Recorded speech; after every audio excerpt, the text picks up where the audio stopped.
Bonjour à tous et bienvenue sur Afrique Sport pour les 13h de ce jeudi 6 octobre 2022 que nous débutons avec le mondial. Dans quelques semaines maintenant, la Coupe du Monde va ouvrir ses portes avec le match d'ouverture entre le Qatar et l'Équateur le 20 novembre prochain. Une compétition que les spectateurs français pourront suivre sur TF1 et beIN Sport. En Afrique, de nombreux pays vont avoir l'occasion d'assister à la compétition en clair à la télévision. En effet, selon les informations de l'équipe, le détenteur des droits de la Coupe du Monde pour l'Afrique francophone, New World TV, vient de conclure un accord avec 42 chaînes de télévision de l'Afrique francophone pour codiffuser les 28 meilleurs matchs de la compétition. Ces matchs seront diffusés en français et en langue locale, alors que la chaîne s'entourera de consultants prestigieux tels que Wilfried Mbappé, Emmanuel Adebayor, Patrick Mboma, Basile Boli et Bonaventure Kalou. Parlons du classement FIFA. Le Sénégal consolide son record de meilleure nation africaine dans le classement de la FIFA. Pour le 46e mois consécutif, le champion d'Afrique en titre trône sur le classement FIFA continental. La Fédération internationale de football association a publié aujourd'hui le nouveau classement mondial des équipes nationales. Le Sénégal continue de mener la danse sur le plan continental grâce à une moisson de 1584,38 devant le Maroc et la Tunisie. Le top 10 africain est ainsi dressé. Le Sénégal donc premier, en Afrique est 18e mondial, suivi du Maroc,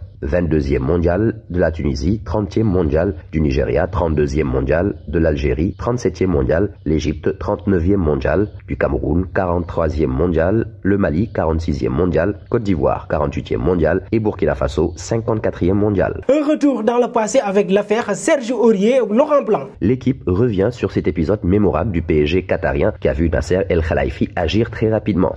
Le président du club parisien a réuni ses proches à l'hôtel Saint James dans le 16e arrondissement pour décider de la sanction de l'international ivoirien. Le dimanche soir, le club parisien a officiellement suspendu Aurier pour des propos clairement inadmissibles. Interrogé par le quotidien sportif, Laurent Blanc n'offre qu'une courte réponse. Le manque d'autorité et de soutien en interne m'ont gêné. En effet, après la sanction, le retour d'Aurier dans le groupe a rapidement été réclamé en coulisses. Et lorsqu'il joue un match avec la réserve le 19 mars au camp des loges, ses potes Blaise Matuidi, Adrien Rabiot et Presnel Kimpembe viennent le voir. Mieux, le président El Khelaifi se mêle également à la foule et entre dans le vestiaire de la réserve après la rencontre pour saluer le joueur suspendu. Blanc n'était visiblement pas ravi de voir Aurier réintégrer le groupe. Parlons toujours du classement FIFA. La France reste 4e et le Brésil creuse l'écart. Neymar et les siens ont conforté leur première place après leur large succès contre le Ghana 3-0 et la Tunisie 5-1 en amical en septembre. Seul changement notable dans le haut du tableau, le bond de l'Italie, futur grand absent de la Coupe du Monde au Qatar, à la 6e place juste devant l'Espagne. Les Bleus, évincés du podium en juin dernier, ne sont toujours pas parvenus à s'y hisser de nouveau. Partons en Angleterre, devenu remplaçant à Manchester United,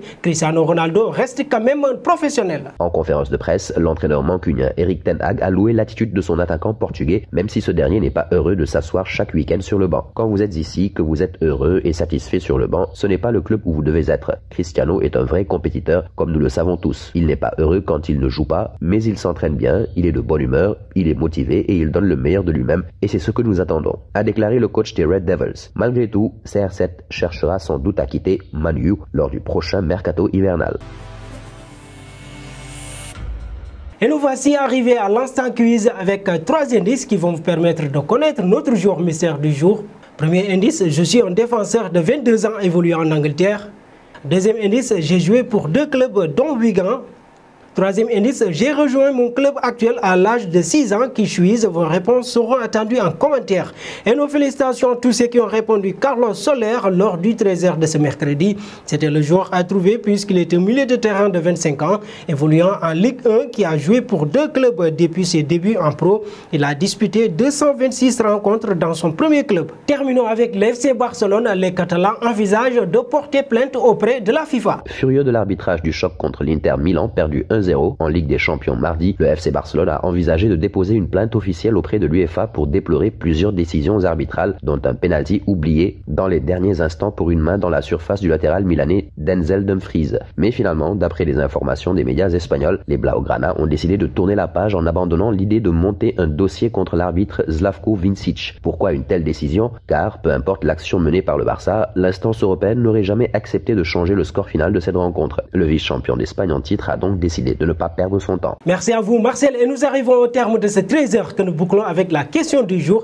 Manchester City est-il devenu grâce à Haaland le favori pour la Ligue des Champions? Vos réponses seront attendues en commentaire, mais en attendant, n'hésitez pas à vous abonner sur Afrique Sport pour ne rien manquer des informations autour du football.